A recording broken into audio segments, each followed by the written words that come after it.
भगवान श्री गणेश की जय हो। इस बार संकष्टी चतुर्थी का व्रत माघ माह के कृष्ण पक्ष के चतुर्थी तिथि 10 जनवरी 2023 मंगलवार को रखा जाएगा। इसे अंगारकी चतुर्थी और लंबोदर संकुष्टी चतुर्थी के साथ तिलवा चौथ व्रत भी कहा जाता है। गणेश जी एवं चौथ माता की पूजा के बाद कथा सुनने और पढ़ने का विधान है। इसका फल और भी उत्तम होकर मिलता है जब चतुर्थी की पूजा में गणेश जी की 4 कथाएं पढ़ते एवं सुनते हैं। तो आइए सुनते हैं माघ चौथ की पहली कथा। कथा प्रारंभ करने से पहले आपसे एक अनुरोध है कि चैनल को लाइक एवं सब्सक्राइब अवश्य कर लीजिए ताकि आगे भी आप ऐसी ही पूरी जानकारी एवं कथा का फल प्राप्त कर सकें। तो आइए कथा को प्रारंभ करते हैं। वक्रतुंड महाकाय सूर्यकोटि संप्रभः निर्विघ्नं कुरु मे देव सर्वकार्येषु सर्वदा।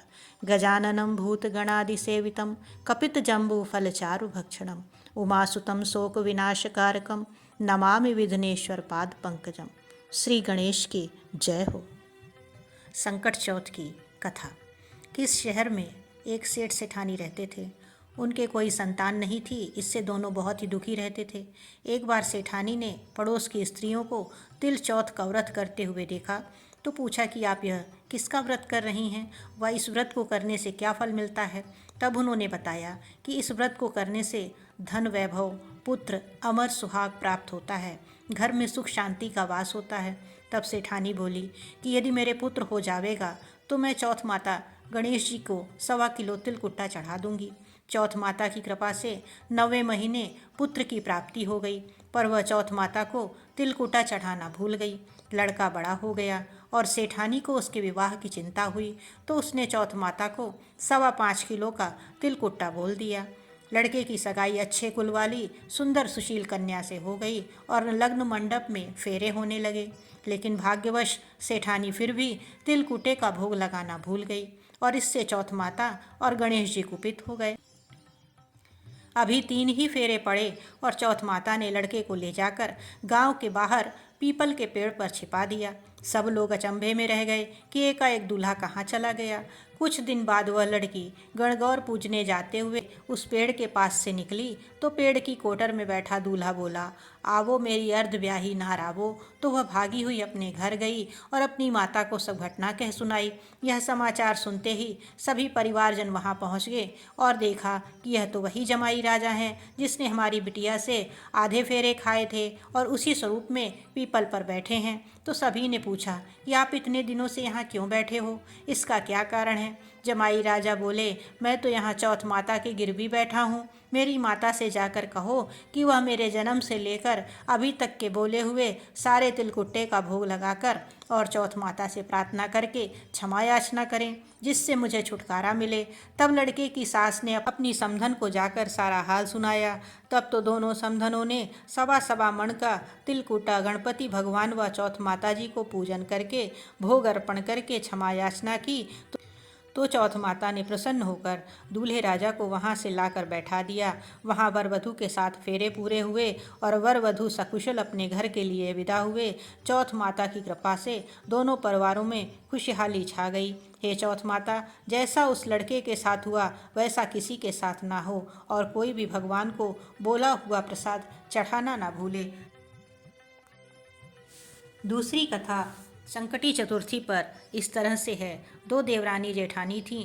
जेठानी के बहुत धन था, देवरानी गरीब थी। देवरानी भगवान गणेश जी की बहुत आराधना करती थी।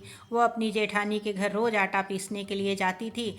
जिस कपड़े से आटा छानती थी वो कपड़ा अपने घर लाकर पानी में धो लेती और अपने पति को घोल पिला देती। एक दिन जेठानी के बच्चों ने देख लिया। वह अपनी माँ से बोले कि माँ चाची तो अपने घर से आटे का कपड़ा ले जाकर चाचा जी को घोल कर पिला देती है। इस पर जेठानी ने देवरानी को कहा, घर जाओ तो आटा छानने का कपड़ा यहीं रख कर जाया करो। देवरानी ने वैसा ही किया। घर गई तो उसका पति बोला, मुझे चूरण घोल कर पिला दो। देवरानी बोली कि उसने आटा छानने वाला कपड़ा वहीं रख लिया है, इसलिए मेरे पास आपको खिलाने के लिए कुछ भी नहीं है। लेकिन उसके पति ने भूख से व्याकुल होकर उसको लकड़ी ही लकड़ी से खूब मारा। भाग्यवश उस दिन तिल चौथ माता का व्रत था। श्री गणेश जी का स्मरण करती हुई वह भूखी ही सो गई। तभी थोड़ी देर बाद श्री भगवान गणेश ने आकर कहा कि आज तो तिल चौथ का व्रत है और तू भूखी क्यों सो रही है। तब देवरानी ने सारा वृत्तांत कह सुनाया। तब भगवान बोले कि आज मैंने तिल चौथ के कारण चूरमा व तिलकुटा बहुत खाया है, इसलिए निमटने का मन है, सो कहाँ जाऊं। वो बोली, महाराज इतनी सारी जगह पड़ी है, चाहे जहाँ चले जाओ। गणेश जी ने सारा घर सन दिया। निबटने जाकर बोले, पोछूं कहाँ। वह बोली, मेरा लिलाट पड़ा है, पोंछ लो। गणेश जी पोंछ कर चले गए। थोड़ी देर बाद उठकर देखा तो सारा घर हीरे मोती से जगमगा रहा था। सारा सिर भी सोने की आभा से चमक रहा था। धन को बटोरने में देर हो गई, इसलिए जेठानी के यहाँ नहीं जा सकी। जेठानी ने अपने बच्चों को चाची के घर देखने के लिए भेजा कि चाची क्यों नहीं आई है। आकर कहा, माँ माँ, चाची के घर में अब बहुत धन हो गया है। जेठानी भागी भागी अपनी देवरानी के पास आई और पूछा कि इतना धन कैसे हुआ। भोली भाली देवरानी ने सारी घटना सच सच बतला दी। इतना सुनकर जेठानी अपने घर आई और अपने पति को बोली कि मुझे लकड़ी ही लकड़ी से बहुत मारो। देवरानी को देवर जी ने बहुत मारा, इसलिए उसके बहुत धन हो गया। उसका पति बोला, भाग्यवान, अपने अन्न धन के भंडार तो वैसे ही भरे हैं, तू धन के लालच में क्यों मार खाती है। लेकिन वो नहीं मानी और बहुत मार खाकर अपना मकान खाली करके गणेश जी का स्मरण करके सो गई। गणेश जी महाराज आए और कहने लगे, फालतू में मार खाने वाली, उठ और मुझे बता कि मैं कहाँ निमटने जाऊँ। तब वो बोली, मेरी देवरानी का छोटा सा मकान था, मेरे तो बहुत बड़ा मकान है, जहाँ इच्छा हो वहीं चले जाओ। गणेश जी ने निमटना कर लिया। अब गणेश जी बोले, पोछूं कहाँ। तो जिठानी ने गुस्से से कहा, मेरा लिलाट पड़ा है, पोछ कर चले गए। थोड़ी देर बाद आकर देखा तो सारा घर सड़ रहा था और बदबू आ रही थी। तब वो बोली कि हे गणेश जी महाराज, आपने मेरे साथ छल कपट किया है। देवरानी को तो धन वैभव दिया और मुझे कूड़ा और बदबू दी।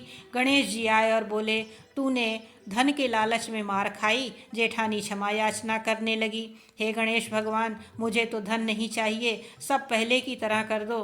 तब गणेश जी बोले कि अपने धन में से आधा धन देवरानी को दे दो, जब ही मैं अपनी माया ठीक करूँगा। जेठानी ने आधा धन देवरानी को दे दिया, परंतु कहीं एक सुई धागा रह गया। जब जेठानी ने सुई धागा देवरानी को दिया, तब भगवान गणेश जी ने अपनी लीला समाप्त कर दी।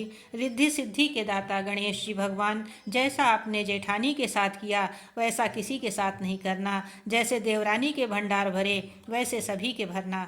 कहानी कहने, सुनने, हुंकारा भरने वालों की मनोकामनाएं पूर्ण करना। बोलो श्री गणेश भगवान की जय हो। संकष्टी चतुर्थी की एक कथा और इस प्रकार से है। पौराणिक कथा के अनुसार माता पार्वती ने अपने शरीर के मैल से भगवान गणेश का सृजन किया था। एक दिन बाल्यावस्था में उन्हें दरवाजे पर बैठाकर खुद स्नान के लिए चली गईं।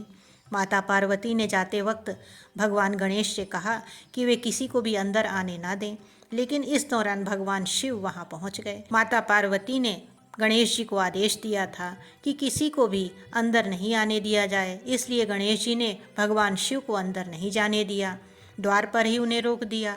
इस बात से शिव जी बहुत क्रोधित हुए। उन्होंने गणेश जी का सिर धड़ से अलग कर दिया। स्नान करने के पश्चात जब माता पार्वती को इस बात का पता चला तो उनको बहुत दुख हुआ। इसके बाद माता पार्वती का दुख दूर करने के लिए शिवजी ने एक नवजात हाथी का सिर गणेश जी के शरीर पर लाकर लगा दिया। कहते हैं उस वक्त गणेश जी का कटा हुआ सिर चंद्रमा पर जाकर गिरा था। मान्यता है कि चंद्रमा को अर्घ देने की परंपरा की शुरुआत इसी वजह से हुई। संकष्टी चतुर्थी के दिन भी चंद्रमा को अर्घ देना अत्यंत शुभ माना गया है। इस पूजा का पूरा फल तभी प्राप्त होता है। जय श्री गणेश की। पौराणिक कथा के अनुसार एक बार सभी देवी देवताओं के ऊपर भारी संकट आ गया। जब वह खुद से उस संकट का समाधान नहीं निकाल पाए तो भगवान शिव के पास मदद मांगने के लिए गए। भगवान शिव ने गणेश जी और कार्तिकेय से संकट का समाधान करने के लिए कहा तो दोनों भाइयों ने कहा कि वे आसानी से इसका समाधान कर लेंगे। इस प्रकार शिव जी दुविधा में आ गए। उन्होंने कहा कि इस पृथ्वी का चक्कर लगाकर जो सबसे पहले मेरे पास आएगा वही समाधान करने जाएगा। भगवान कार्तिकेय बिना किसी देर किए अपने वाहन मोर पर सवार होकर पृथ्वी की परिक्रमा करने के लिए निकल गए। वहीं गणेश जी के पास मूषक की सवारी थी। ऐसे में मोर की तुलना में मूषक का जल्दी परिक्रमा करना संभव नहीं था। तब भी उन्होंने बड़ी चतुराई से पृथ्वी का चक्कर न लगाकर अपने स्थान पर खड़े होकर माता पार्वती और भगवान शिव की 7 परिक्रमा की। जब महादेव ने गणेश जी से पूछा कि उन्होंने ऐसा क्यों किया, तो इस पर गणेश जी बोले, माता पिता के चरणों में ही पूरा संसार होता है, इस वजह से मैंने आपकी परिक्रमा की।